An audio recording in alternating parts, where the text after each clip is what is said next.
Assalamu alaikum.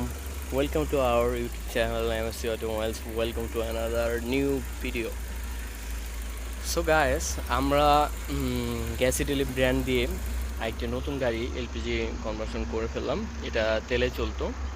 So আমরা gas Italy এখন দেখা যাচ্ছে one of the most popular একটা ব্র্যান্ড এবং কি এটা সার্ভিস খুবই ভালো। এটা বিশেষত হচ্ছে এটার ইঞ্জিনে কোনো ওয়ারিং কাটতে হয় না, জ্যাক টু জ্যাক, এবং কি দেখা যাচ্ছে আপনার সার্ভিস ওভারঅল খুবই ভালো। এটার এই হচ্ছে ইসিইউ, যেটা হচ্ছে গ্যাস ইটালির জিআই অ্যাডভান্স। এটা হচ্ছে ইনজেক্টর, এখানে ম্যাপ, ফিল্টার, রেডিয়েটর দেওয়া আছে।